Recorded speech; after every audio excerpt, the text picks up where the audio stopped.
ಅಕ್ಕ ನಮಸ್ತೆ. ಅಕ್ಕ ಇತ್ತೀಚಿನ ದಿನಗಳಲ್ಲಿ ಬಹಳ ಒಂದು ವೈರಲ್ ಆಗ್ತಾ ಇರುವಂಥ ಒಂದು ಜನಪ್ರಿಯ ಘೋಷವಾಕ್ಯ ಅಂತ ಹೇಳಿದ್ರೆ ಒಂದು ಏಕ್ ಹೇತು ಸೇಫ್ ಹೇ, ಮೋದಿಜಿ ಅವರು ಹೇಳಿರುವಂಥದ್ದು. ಒಗ್ಗಟ್ಟಾಗಿದ್ರೆ ನಾವು ಸೇಫ್ ಆಗಿರ್ತೀವಿ. ಇನ್ನೊಂದು ಯೋಗೀಜಿ ಅವರು ಹೇಳಿದ್ರು ಬಟೆಂಗೇತು ಕಟೆಂಗೆ, ನಾವು ಒಗ್ಗಟ್ಟಾಗಿಲ್ಲ ಅಂತ ಹೇಳಿದ್ರೆ ಅವ್ರು ನಮ್ಮನ್ನು ನಾಶ ಮಾಡಿಬಿಡ್ತಾರೆ ಅಂತ. ನಾವಿದನ್ನು ಆ್ಯಕ್ಚುಲಿ ಪೊಲಿಟಿಕಲ್ ಟಾಕಾಗಿ ತಗೊಂಡು ಹೋಗೋದು ಬೇಡ. ನಾವು ಸನಾತನ ಧರ್ಮದ ಆ ಆ್ಯಂಗಲಲ್ಲೇ ನೋಡೋದಾದರೆ ಯಾಕೆ ಇವತ್ತು ಹಿಂದೂಗಳಿಗೆ ಈ ರೀತಿಯಾದಂಥ ಒಂದು ಪರಿಸ್ಥಿತಿ ಬಂದಿದೆ ಅಂತ. ಯಾಕಂತ ಹೇಳಿದ್ರೆ ನಮ್ಮ ದೇಶದಲ್ಲಿ ನಾವು ಇವತ್ತು ನೋಡ್ತಾನೆ ಇದ್ದೀವಿ, ವಕ್ಫ್ ವಿಚಾರವಾಗಿ ಅಂತೂ ಇಡೀ ದೇಶನೇ ಇನ್ನು ನಮ್ಮದು ಅಂತ ಹೇಳೋದೊಂದು ಬಾಕಿ ಇದೆ. ಪ್ರತಿ ಭೂಮಿ ಆಗಿರಬಹುದು, ರೈತರ ಹೊಲ ಆಗಿರಬಹುದು, ಮನೆ ಆಗಿರಬಹುದು, ಪ್ರತಿಯೊಂದು ಕೂಡ ವಕ್ಫಿಗೆ ಸಂಬಂಧಿಸಿದ್ದು, ಇದು ವಕ್ಫಿದು ಅಂತ ಹೇಳ್ತಾ ಇದ್ದಾರೆ. ಹೀಗೆ ಪ್ರತಿಯೊಂದು ವಿಚಾರದಲ್ಲೂ ಕೂಡ ಅದೇ ರೀತಿ ಹಿಂದೂಗಳನ್ನು ನೋಡಿದ್ರು ಕೂಡ ಅವರು ಒಗ್ಗಟ್ಟಾಗೋದಕ್ಕೆ ಪ್ರಯತ್ನವನ್ನ ಪಟ್ಟರು ಕೂಡ ಮತ್ತೆ ಅವರನ್ನು ಬೇರೆ ಬೇರೆ ಮಾಡೋದಕ್ಕೆ ಎಲ್ಲ ಪೊಲಿಟಿಕಲ್ ಪಾರ್ಟೀಸ್ ರೆಡಿಯಾಗಿ ನಿಂತಿದ್ದಾರೆ. ಸೊ ಇಂತಹ ಸಂದರ್ಭದಲ್ಲಿ ಹಿಂದೂಗಳು ಏನು ಮಾಡಬೇಕು, ಯಾಕೆ ಇಂತಹ ಪರಿಸ್ಥಿತಿ ಇವತ್ತು ಬಂದಿದೆ? ನಾವು ಎಲ್ಲ ವಿಚಾರದಲ್ಲೂ ಕೂಡ ಮೋದಿಜಿಯೇ ಸರಿ ಮಾಡ್ತಾರೆ ಅಂತ ಹೇಳ್ಕೊಂಡು ನಂಬ್ಕೊಂಡು ಕೂತ್ಕೊಳ್ಳೋದಕ್ಕಾಗೋದಿಲ್ಲ. ಸೊ ನಾವು ನಮ್ಮ ಇತಿಹಾಸವನ್ನು ಒಂದು ಬಾರಿ ನೋಡೋದಾದ್ರೆ, ನಮ್ಮ ಇತಿಹಾಸದಲ್ಲಿ ಈ ರೀತಿಯಾದಂತಹ ಪರಿಸ್ಥಿತಿ ಬಂದಾಗ ಏನು ಮಾಡಿದ್ರು ರಾಜರು, ಅಲ್ಲಿ ಒಗ್ಗಟ್ಟಾಗಿದ್ದಾಗ ಯಾವ ರೀತಿ ಇತ್ತು, ಅಥವಾ ಹಿಂದೂಗಳು ಬೇರೆ ಬೇರೆ ಆದಾಗ ಅದನ್ನು ಯಾವ ರೀತಿ ಸರಿಪಡಿಸಿದ್ರು? ಅಕ್ಕ ಒಳ್ಳೆ ವಿಚಾರ. ತುಂಬ ಗಂಭೀರವಾಗಿ ಆಲೋಚಿಸಬೇಕಾದ ಮತ್ತು ತಕ್ಷಣವೇ ಪ್ರಯೋಗಕ್ಕೆ ತರಬೇಕಾದಂಥ ಕೆಲವು ಎಚ್ಚರಿಕೆಗಳೆಲ್ಲ ಇವೆ. ಅದಕ್ಕೆ ಸಂಬಂಧಪಟ್ಟಂಥ ವಿಚಾರ ಇದು. ಇತಿಹಾಸವನ್ನು ನಾವು ಕಲಿಯದೇ ಇರೋದೇ ಇದಕ್ಕೆ ಕಾರಣ. ನಾವು ಇವತ್ತೇನನ್ನು ಕಲಿತಾ ಇದ್ದೀವಿ, ರೋಮಿಲಾ ಠಾಕೂರ್ ಇತಿಹಾಸ, ಇದು ಇತಿಹಾಸವೇ ಅಲ್ಲ, ಇದು ಸುಳ್ಳುಗಳ ಕಂತೆ. ಇದು ನಮ್ಮನ್ನು ನಾವು ಮರೆಯೋ ಹಾಗೆ ಮಾಡೋದಕ್ಕಾಗಿ ಮಾಡಿರೋವಂಥ ಒಂದು ಕುತಂತ್ರ. ಸೊ ಇತಿಹಾಸದ ನಿಜವಾದ ಸ್ವರೂಪವನ್ನೇ ನಮಗೆ ತಿಳಿಸಿಲ್ಲ. ಇತಿಹಾಸವನ್ನು ಯಾವತ್ತೂ ವೈಟ್ ವಾಶ್ ಮಾಡಬಾರ್ದು. ಇತಿಹಾಸದಲ್ಲಿ ಒಳ್ಳೆಯದೇ ಇರಲಿ ಕೆಟ್ಟದೇ ಇರಲಿ, ಏನೇ ಘಟನೆ ಆಗಿರಲಿ, ಅದು ಪ್ರಿಯವೋ ಅಪ್ರಿಯವೋ, ಅದು ಹೇಗಿದೆಯೋ ಹಾಗೆ ಹೇಳಬೇಕು. ವಾಸ್ತವ ಅದು. ಸತ್ಯಕ್ಕೆ ಯಾವತ್ತೂ ಬಣ್ಣ ಬಳಿಯೋಕ್ಕೆ ಹೋಗಬಾರ್ದು. ಆದರೆ ಇವ್ರುಗಳೇನು ಮಾಡೋದು ಅಂದರೆ, ಇವ್ರಿಗೆಲ್ಲ ಅಜೆಂಡಾ ಇತ್ತು. ಲೆಫ್ಟಿಸ್ಟ್ಸ್ ಇದ್ದಾರಲ್ಲ, ಮಹಾಕುತಂತ್ರಿಗಳು, ಅತ್ಯಂತ ಸ್ಟುಪಿಡ್ ಬಟ್ ಆ್ಯರೋಗೆಂಟ್ ಪೀಪಲು. ತಮ್ಮನ್ನು ತಾವು ಪ್ರಗತಿಪರರು, ವಿಚಾರಶೀಲರು ಅಂತೆಲ್ಲ ಕರ್ಕೊಳ್ಳೋ ಅಂಥವ್ರು. ನಿಜವಾದ ವಿಚಾರಶೀಲರು ನಾನು ವಿಚಾರಶೀಲ ಅಂತ ಹೇಳಲ್ಲ. ಆ ವಿಚಾರ ಇಲ್ಲದೆ ಇರೋರು ಅದನ್ನು ಹೇಳ್ಕೊಳ್ತಾರೆ. ಅದೊಂದು ಇನ್ಫೀರಿಯಾರಿಟಿ ಕಾಂಪ್ಲೆಕ್ಸ್. ಅವ್ರು ಸ್ಟುಪಿಡ್ ಅಂತ ಅವ್ರ ಅಂತರಂಗದಲ್ಲಿ ಅವ್ರಿಗೆ ಗೊತ್ತು. ಅದಕ್ಕೆ ಅವ್ರೇನು ಮಾಡ್ತಾರೆ ಅಂದರೆ, ಈ ಥರ ಪದವಿಗಳನ್ನು, ಈ ನೆಹರು ಕಾಲದಲ್ಲಿ, ನೆಹರು ಕೂಡ ಅಂಥ ಒಬ್ಬ ಲೆಫ್ಟಿಸ್ಟು. ಸೊ ಈ ದೇಶದ ಬಗ್ಗೆ ತಿರಸ್ಕಾರ ಇದ್ದಂಥ ವ್ಯಕ್ತಿ, ಯಾವುದೇ ಗೌರವ ಇರಲಿಲ್ಲ. ತಾನು ಹಾಕ್ಕೊಳ್ಳೋ ಬಟ್ಟೆನೂ ಕೂಡ ಅದೆಲ್ಲೋ ಶಿಪ್ಪಲ್ಲಿ ಕಳಿಸ್ಬಿಟ್ಟು, ಯಾವುದೋ ದೇಶಕ್ಕೆ ಕಳಿಸ್ಬಿಟ್ಟು ಇಸ್ತ್ರಿ ಮಾಡಿಸ್ಕೊಂಡು ಬರ್ತಾ ಇದ್ದಷ್ಟು ದುಷ್ಟ. ಈ ದೇಶದ ಒಬ್ಬ ಪಕ್ಕದ ಡೋಬಿಗೆ ಕೆಲಸ ಕೊಡೋಕ್ಕೂ ಕೂಡ ಔದಾರ್ಯವಿಲ್ಲದ, ಈ ದೇಶದ ಟ್ಯಾಕ್ಸ್ ಪೇಯರ್ಸ್ ಮನಿನಲ್ಲಿ ತನ್ನ ಬಟ್ಟೆನ ಇಸ್ತ್ರಿ ಮಾಡಿಸ್ಕೊಳ್ತಾ ಆ ಮಟ್ಟದ ವಿಲಾಸಿ ಅನ್ಯಾಯವಾಗಿ ನಮ್ಮ ದೇಶವನ್ನು ಮೊದಲು ಆಳೋ ಥರ ಆಯಿತು ಸ್ವಾತಂತ್ರ್ಯೋತ್ತರದಲ್ಲಿ. ಈತನ ಒಂದು ಕುತಂತ್ರದಿಂದ ಏನಾಯಿತು, ಇವ್ರುಗಳಿಗೆ ಯಾರನ್ನು ಬಡಿದು ಪಕ್ಕದಲ್ಲಿ ಕೂಡಿಸ್ಬೇಕಾಗಿತ್ತೋ, ಸಂಪೂರ್ಣವಾಗಿ ನಿರ್ಲಕ್ಷಿಸಬೇಕಾಗಿತ್ತು ಅಂಥ ದುಷ್ಟ ದೇಶದ್ರೋಹಿ ಮನಸ್ಸಿನ, ಕುತ್ಸಿತ ಮನಸ್ಸಿನ ಭೋಗವಾದಿಗಳನ್ನು ಕರ್ಕೊಂಬಂದು ತಲೆ ಮೇಲೆ ಕೂಡಿಸಿ ಎಜುಕೇಷನ್ ಅವ್ರು ಕೇಳ್ಕೊಟ್ರು. ಅದರಿಂದ ಏನಾಗೋಯಿತು, ಇತಿಹಾಸವನ್ನು ಹಾಳು ಮಾಡಿಸ್ಬಿಟ್ರು. ಇತಿಹಾಸವೇ ಅಲ್ಲ ನಾವು ಗೊತ್ತಿರೋದು. ಯಾರ್ಯಾರು ಆಕ್ರಮಣ ಮಾಡಿದ್ರು, ಹಾಳು ಮಾಡಿದ್ರು, ಲೂಟಿ ಮಾಡಿದ್ರು, ನಾಶ ಮಾಡಿದ್ರು, ಅವನ್ನೆಲ್ಲ ವೈಟ್ ವಾಶ್ ಮಾಡ್ತಾ ಬಂದರು. ಮತ್ತು ಚೆನ್ನಾಗಿರೋ ವಾಸ್ತವನೆಲ್ಲ ಮುಚ್ತಾ ಬಂದರು. ಅಕಸ್ಮಾತ್ ತುಂಬ ಗ್ಲೇರಿಂಗ್ ಟ್ರೂತ್ಸ್ ಇದ್ದರೆ ಅದಕ್ಕೆಲ್ಲ ಏನೋ ಒಂದು ಬೇರೆ ಒಂದು ಇಂಟರ್ಪ್ರಿಟೇಷನ್ ಕೊಡೋದು. ರಾಜಂದ್ರೆಲ್ಲ ಕೆಟ್ಟವರು, ಈ ದೇಶದ ಎಲ್ಲ ಬ್ರಾಹ್ಮಣರೆಲ್ಲ ಕೆಟ್ಟವರು, ರಾಜಂದ್ರೆಲ್ಲ ಕೆಟ್ಟವರು, ಮಂತ್ರಿಗಳೆಲ್ಲ ಕೆಟ್ಟವರು, ಎಲ್ಲರೂ ಯಾರು ಏನು ಮಾಡಿದರೆ ಎಲ್ಲ ಕೆಟ್ಟದು. ದೇವಸ್ಥಾನ ಕಟ್ಟಿಸಿದ್ರೆ ಅದು ವೇಸ್ಟು, ಪೂಜೆ ಮಾಡಿದ್ರೆ ಅದು ವೇಸ್ಟು, ಧರ್ಮ ಮಾಡಿದ್ರೆ ಅದರ ವೇಸ್ಟು. ಯಾರೇ ಯಾವುದೇ ಒಂದು ಕುಲಕಸಬನ್ನು ಮಾಡ್ತಾಯಿದ್ರೆ ಅದೆಲ್ಲ ಜಾತಿ. ಸೊ ಪ್ರತಿಯೊಂದು ಈ ದೇಶದ ಯಾವ ಅಂಶದಲ್ಲೂ ಅವ್ರಿಗೆ ಪಾಸಿಟಿವ್ ಕಾಣಿಸೋದಿಲ್ಲ. ಇವತ್ತಿಗೂ ನೋಡ್ತಾ ಇದ್ದೀವಿ. ಸೊ ಅದು ಲೆಫ್ಟಿಸ್ಟ್ ಮೈಂಡೇ ಹಾಗೆ. ಅದೇನು ಸರ್ಜರಿ ಮಾಡಿ ನೋಡ್ಬೇಕು, ಅದು ಏನು ಪ್ರಾಬ್ಲಮ್ಮು, ಅದೆಲ್ಲನೂ ಉಲ್ಟಾ ಆಲೋಚನೆ ಮಾಡುತ್ತೆ. ಯಾವತ್ತೂ ಒಳ್ಳೆಯದನ್ನು ಕೆಟ್ಟದಾಗಿ, ಕೆಟ್ಟದನ್ನು ಒಳ್ಳೆಯದಾಗಿ ನೋಡುವಂಥದ್ದು ಒಂದು ಕುತ್ಸಿತ ಮನಸ್ಸು. ಇವರು ಮಾಡಿದ ಕೆಲಸ, ಕಚಡ ಕೆಲಸದಿಂದ ಏನಾಗಿದೆ, ನಮಗೆ ಹಿಸ್ಟ್ರಿನೇ ಗೊತ್ತಿಲ್ಲ, ಇತಿಹಾಸವೇ ಗೊತ್ತಿಲ್ಲ. ಇತಿಹಾಸ ಗೊತ್ತಿದ್ದಿದ್ರೆ ಬಹುಶಃ ನಾವು ಹಿಂಗೆ ಆಗ್ತಿರ್ಲಿಲ್ಲ. 2-3 ಪೀಳಿಗೆಗಳಲ್ಲಿ ನಾವು ಇತಿಹಾಸ ಪ್ರಜ್ಞೆಯನ್ನು ಕಳ್ಕೊಂಬಿಟ್ಟಿದ್ದೀವಿ, ವಾಸ್ತವವನ್ನು ನೋಡುವ ದೃಷ್ಟಿ ಕಳ್ಕೊಂಬಿಟ್ಟಿದ್ದೀವಿ, ಆಮೇಲೆ ಎಚ್ಚರಿಕೆಯನ್ನು ಕಳ್ಕೊಂಬಿಟ್ಟಿದ್ದೀವಿ. ಪ್ರೀತಿಸೋದು, ಜಗತ್ತನ್ನು, ಒಂದು ವಿಶ್ವವನ್ನು ಕುಟುಂಬವಂತೆ ಕಾಣೋದು ತಪ್ಪಲ್ಲ. ಹಾಗೆ ಅಂತ ಈಗ ನಮ್ಮ ಮನೆಗೆ ಬನ್ನಿ, ನಿಮ್ಮ ಮನೆ ಅಂದ್ಕೊಳ್ಳಿ, ಆರಾಮಾಗಿ ಕೂತ್ಕೊಳ್ಳಿ ಅಂತ ನಾವು ಅತಿಥಿಗಳಿಗೆ ಸತ್ಕಾರ ಮಾಡ್ತೀವಿ ಫ್ರೆಂಡ್ಸ್ ಜೊತೆ. ಅವ್ರು ಬಂದು ನಮ್ಮ ಲಾಕರ್ ಕೈ ಹಾಕಿದ್ರೆ ಲೂಟಿ ಹೊಡ್ಕೊಂಡು ಹೋಗ್ತಾಯಿದ್ರು, ಸುಮ್ಮನಿರೋದು ಮೂರ್ಖತನ ಅಲ್ವೇ. ಅದೇ ಥರ ಆಯ್ತು ಈಗ. ಏನೇನೆಲ್ಲ ಆಯಿತು ಇತಿಹಾಸದಲ್ಲಿ ಪಾಠ ಕಲಿಬೇಕಾಗಿತ್ತು. ತುಂಬ ಹಿಂದಕ್ಕೆ ಹೋದರೆ ರಾಮಾಯಣ ಮಹಾಭಾರತಗಳ ಕಾಲಕ್ಕೆ ಹೋದ್ರೇ ನಾವು ನೋಡ್ತೀವಿ ಒಗ್ಗಟ್ಟು ಇಲ್ಲದೆ ಇದ್ದದ್ರಿಂದ ಹೇಗೆ ಕೌರವ ಸೈನ್ಯ ನಾಶವಾಯಿತು. ಬಟ್ ಅವರು ದುಷ್ಟರು, ಅವ್ರಿಗೆ ಹಂಗೆ ಆಗಬೇಕಾಗಿತ್ತು, ಆಯಿತು.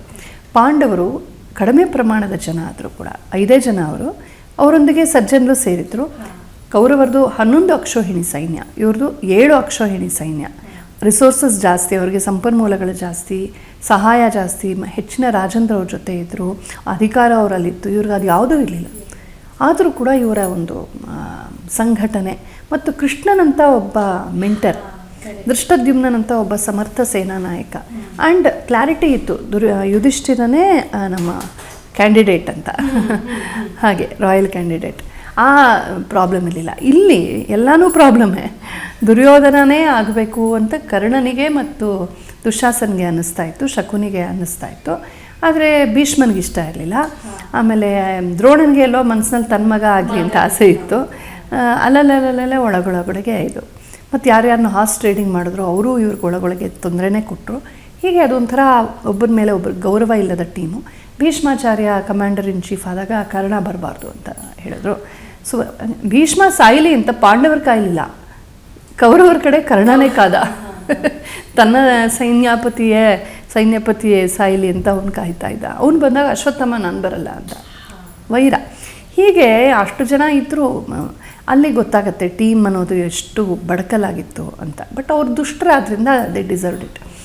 ಇನ್ನು ಮುಂದೆ ಅದಕ್ಕಿಂತ ಹಿಂದೆ ರಾಮಾಯಣ ಕಾಲಕ್ಕೆ ಹೋದರೆ ಕೇವಲ ವಾನರ ವೀರರೆಲ್ಲ ಟ್ರೈಬಲ್ ಅಂತ ಹೇಳ್ತಾರಲ್ಲ, ಅವ್ರ ಹತ್ರ ಇದ್ದ ಆಯುಧಗಳು ಏನಷ್ಟು ಸೊಫಿಸ್ಟಿಕೇಟೆಡ್ ಅಲ್ಲ. ಸಾಮಾನ್ಯ ಕಲ್ಲು ಬಂಡೆ ಅದು ಇದು ಮರ ಗಿರ ಗುರಾಣಿ ಕತ್ತಿ ಇಟ್ಕೊಂಡು ಇದ್ದಂಥವ್ರು. ಆ ಕಡೆ ರಾವಣನ ಒಂದು ಕಡೆಯವರು ತುಂಬ ಸೊಫಿಸ್ಟಿಕೇಟೆಡು, ಒಳ್ಳೆ ಟ್ರೈನ್ಡ್ ಇದು. ಆದರೂ ರಾವಣನ ಅಹಂಕಾರ ಇತ್ಯಾದಿಗಳಿಂದ ಅದು ನಾಶವಾಯಿತು. ಇವರು ಒಗ್ಗಟ್ಟು, ಶಾಂತಿ, ಸಹನೆ ಮತ್ತು ಪರಸ್ಪರರನ್ನು ಸಹಾಯ ಮಾಡಿಕೊಂಡು ರಾಮನ ನೇತೃತ್ವ ಅಂಥದ್ದು. ಯಾಂತಿ ನ್ಯಾಯ ಪ್ರವೃತ್ತಸ್ಯ ತಿರ್ಯಂಚೋಪಿ ಸಹಾಯತಾಮ್ ಅಂತ. ನ್ಯಾಯದ ಮಾರ್ಗದಲ್ಲಿ ನಡೆಯೋವನಿಗೆ ತಿರ್ಯಕ್ಕೆ ಜಂತುಗಳು ಸಹಾಯ ಮಾಡುತ್ತವೆ ಅಂತ. ಆದರೆ ಇವನು ರಾವಣನ ವಿಷಯದಲ್ಲಿ ಸೋದರೋಪಿ ವಿಮುಚ್ಯತೆ, ತಮ್ಮನೂ ಬಿಟ್ಟು ಹೋದ. ಹಾಗಾಗಿ ಯಾವತ್ತೂ ಒಗ್ಗಟ್ಟಿಲ್ಲದೆ ಇರೋದು ಬಿದ್ದು ಹೋಗುತ್ತೆ ಅಂತ. ಇನ್ನು ಆಮೇಲೆ ಮಧ್ಯಯುಗಕ್ಕೆ ಬಂದರೆ ಬೇಕಾದಷ್ಟು ನೋಡ್ತೀವಿ.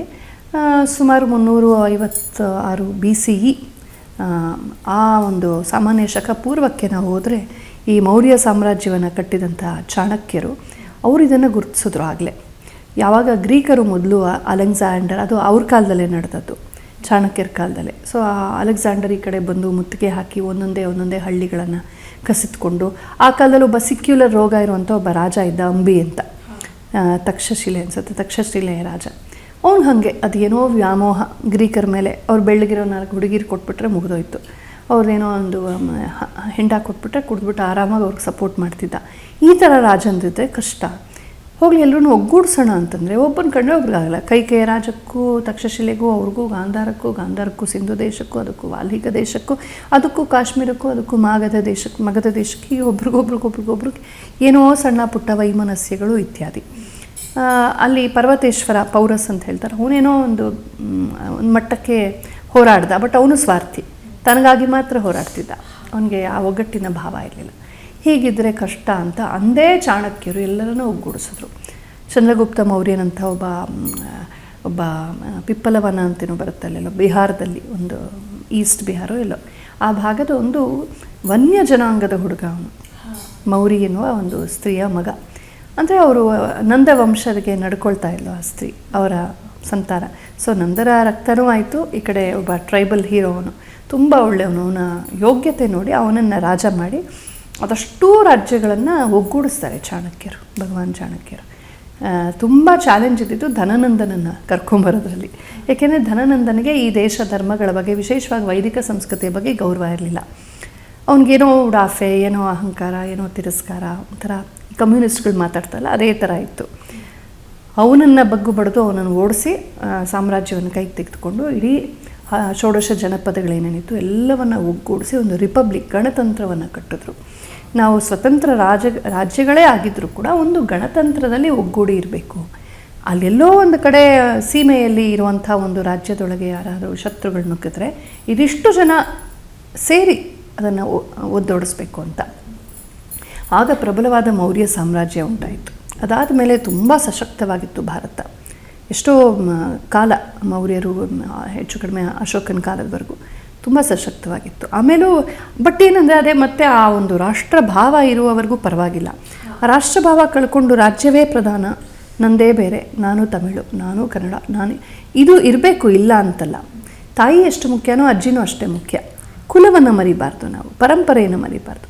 ಮಹಾನದಿಯಿಂದ ಉಪನದಿ ಬೇರ್ಪಟ್ಟರೆ ಉಪನದಿಗೆ ಹಾನಿ. ನಾವು ಭಾರತೀಯತೆಯಿಂದ ಸೆಪರೇಟ್ ಆಗಿಬಿಟ್ಟು ನಾವು ಕನ್ನಡಿಗರು, ನಾವು ತಮಿಳರು, ನಾವು ಗುಜರಾತಿಗಳು ಅಂತ ಹೇಳಿದ್ರೆ ನಾವು ನಮ್ಮ ಕನ್ನಡ ತಮಿಳು ಕೂಡ ಹೊರಟೋಗುತ್ತೆ ಕೊನೆಗೆ. ಈಗ ಅದೇ ನಡೀತಾ ಇರೋದು. ಈ ದ್ರಾವಿಡ ಮುಂತಾದಂಥ ಇದಂತೆ ನೀನೇ ಬೇರೆ, ನೀನೇ ಬೇರೆ, ನಾವೇ ಬೇರೆ, ನಾವೇ ಬೇರೆ, ಕೊನೆಗೆ ಇತಿಹಾಸವನ್ನು ತೆಚ್ಚಿಬಿಡ್ತಾರೆ. ಯಾಕೆ ಅಂದರೆ ಅವರನ್ನು ಮತಾಂತರ ಮಾಡೋಕ್ಕೆ. ಸೊ ಈಗ ಎಲ್ಲೆಲ್ಲಿ ಮತಾಂತರವಾಗಿದ್ದಾರೋ ಜನ ಅಲ್ಲಿ ನಾವೇ ಬೇರೆ ಅಂತಲೇ ಹೇಳ್ತಾರೆ. ನಾರ್ತ್ ಈಸ್ಟ್ಗೆ ಹೋಗಿ ತುಂಬ ಪ್ರತ್ಯೇಕತಾ ಭಾವನೆ ಇದೆ. ಕಾಶ್ಮೀರ್ಗೆ ಪ್ರತ್ಯೇಕತಾ ಈಗ ತಮಿಳ್ನಾಡಲ್ಲಿ ಬರ್ತಾ ಇದೆ, ಕೇರಳದಲ್ಲಿ ಬರ್ತಾ ಇದೆ. ಅಂದರೆ ಯಾವತ್ತು ನಾವು ಮೂಲ ಸಂಸ್ಕೃತಿಯಿಂದ ಬೇರ್ಪಡ್ತೀವೋ ತಕ್ಷಣ ದುರ್ಬಲವಾಗಿಬಿಡ್ತೀವಿ, ಅಸ್ಮಿತೆ ಹೊರಟೋಗುತ್ತೆ. ಅವರನ್ನು ಮತಾಂತರ ಮಾಡೋದು ಸುಲಭ. ಇಷ್ಟೇ ಜಾಲ. ಅದಾದಮೇಲೆ ದೇಶ ವಿಭಜನೆ, ಇದೊಂದು ಪೊಲಿಟಿಕಲ್ ಅಜೆಂಡಾ ಅಂದಿನಿಂದ ನಡೀತಾ ಇತ್ತು. ಚಾಣಕ್ಯರ ಕಾಲದಲ್ಲಿ ಎಲ್ಲ ಒಗ್ಗೂಡಿಸಿದ್ರಿಂದ ಒಂದು ಪ್ರಬಲವಾದ ಸುಂದರವಾದ ಭಾರತ ಉಂಟಾಯಿತು. ಉತ್ತರೋತ್ತರವಾಗಿ ಅಷ್ಟು ಚೆನ್ನಾಗಿ ಒಗ್ಗೂಡಿ ಷೋಡಶ ಜನಪದಗಳಲ್ಲಿ ಎಷ್ಟೇ ಬೇರೆ ಬೇರೆ ರಾಜ್ಯಂದರು ಸಣ್ಣ ಪುಟ್ಟ ಒಳಕಲಹಗಳಿದ್ದರೂ ಕೂಡ ಜೈನ, ಬೌದ್ಧ, ವೈದಿಕ, ಆಗಮ, ವನ್ಯ ಎಲ್ಲ ಬಗೆಯ ಸಂಸ್ಕೃತಿಗಳು ಜೊತೆಯಲ್ಲಿದ್ದರೂ ಕೂಡ ಏನೂ ತೊಂದರೆ ಆಗ್ತಿರ್ಲಿಲ್ಲ. ಅವರೆಲ್ಲ ಒಂದು ರಾಷ್ಟ್ರಭಾವದಲ್ಲಿ ಒಂದಾಗಿದ್ದರು. ಆಮೇಲೆ ಏನಾಯಿತು, ಅದು ಸ್ವಲ್ಪ ದುರ್ಬಲವಾಗ್ತಾ ಬಂತು. ಅಂದರೆ ಗುಪ್ತರ ಕಾಲದಲ್ಲೂ ಅದ್ಭುತವಾಗಿತ್ತು. ಇದರ ಒಂದು ಫ್ರೂಷನ್ ಅಂತ ಹೇಳ್ಬೋದು. ಇದರ ಅದ್ಭುತ ಸ್ವರ್ಣಯುಗವೇ, ಅತ್ಯಂತ ಅದರ ಉನ್ನತೋನ್ನತವಾದ ಶಿಖರವೇ ಗುಪ್ತ ಸಾಮ್ರಾಜ್ಯ. ಶಾತವಾಹನರ ಕಾಲದಲ್ಲೂ ಚೆನ್ನಾಗಿತ್ತು. ಉತ್ತರೋತ್ತರವಾಗಿ 4-5ನೇ ಶತಮಾನದಲ್ಲಿ ಗುಪ್ತರ ಕಾಲದಲ್ಲಿ ತುಂಬ ಚೆನ್ನಾಗಿತ್ತು. ಅದಾದ ಮೇಲೆ ನಾವು ಹೆಚ್ಚು ಕಡಿಮೆ 7-8ನೇ ಶತಮಾನದಿಂದ ರಾಷ್ಟ್ರಕೂಟರ ಕಾಲದಲ್ಲಿ ಮೊದಲು ಆಚೆಯಿಂದ ಬಂದರು. ಮೊದಲಿನ್ನೂ ಕೂಡ ಅರಬ್ ದೇಶದಿಂದ, ಚೀನಾ ದೇಶದಿಂದ, ಯುರೋಪಿಂದ, ಗ್ರೀಸಿಂದ ಎಲ್ಲ ಕಡೆಯಿಂದ ವರ್ತಕರು, ವ್ಯಾಪಾರಿಗಳು ಬರ್ತಾನೆ ಇದ್ದರು. ಆದರೆ ಅಲ್ಲಿಂದ ನಾವು ರಾಷ್ಟ್ರಕೂಟರ ಕಾಲದಲ್ಲಿ ಫಸ್ಟ್ ಬಂದು ಇಲ್ಲಿ ಅವರು ಸೆಟ್ಲ್ ಆದ್ರಲ್ಲ ಅರಬ್ಸು, ಆಗ ಒಂದು ತಪ್ಪು ಆಯಿತು ಅಂತ ನನಗನ್ಸುತ್ತೆ.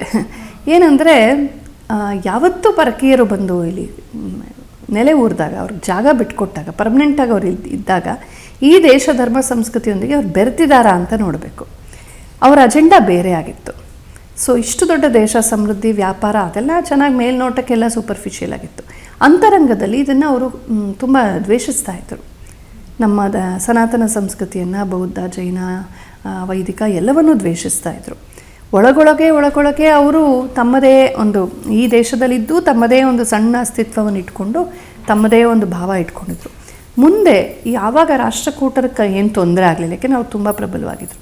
ಉತ್ತರೋತ್ತರವಾಗಿ ನಾವು ನೋಡ್ತೀವಿ ರಜಪೂತ್ರನ, ವಿಶೇಷವಾಗಿ ಪೃಥ್ವಿರಾಜ್ ಚೌಹಾನ್ಗೆ ತೊಂದರೆ ಕೊಡುವಾಗ ಅವರೆಲ್ಲ ಅಷ್ಟು ಸಲ ಗೋರಿ ಬರೋಕ್ಕೆ ಹೋದಕ್ಕೆಲ್ಲ ಕಾರಣ ಇಲ್ಲಿ ಅವನಿಗೆ ಲೋಕಲ್ ಸ್ಟೂಜಸ್ ಆಗಿ ಇಲ್ಲಿ ದೇಶದಲ್ಲಿ ಇದ್ದುಕೊಂಡು ದೇಶಕ್ಕೆ ದ್ರೋಹ ಮಾಡಿ ಈ ದೇಶದ ಎಲ್ಲ ಸೀಕ್ರೆಟ್ಸನ್ನು ಬಿಟ್ಟುಕೊಟ್ಟು ಪೃಥ್ವಿರಾಜ್ ಚೌಹಾನ್ನ ಕಾರ್ನರ್ ಮಾಡೋಕ್ಕೆ ಅನುಕೂಲ ಮಾಡಿಕೊಟ್ಟಿದ್ದು ರಾಷ್ಟ್ರಕೂಟರ ಕಾಲದಿಂದ ಇಲ್ಲೂ ಬೇರು ಬಿಟ್ಟಿದ್ರಲ್ಲ ಅದೇ ಅರಬರು.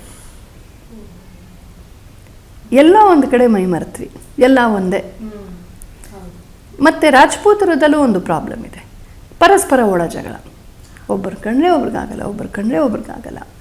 ಎಲ್ಲರೂ ರಾಜಪುತ್ರರು, ನಾವು ಹಾಗೆ ನಾವು ಹೀಗೆ ಎಲ್ಲ ಸರಿ. ಧರ್ಮ, ದೇಶ, ರಕ್ಷಣೆ, ಪ್ರಾಣನೇ ಕೊಡೋಕ್ಕೆ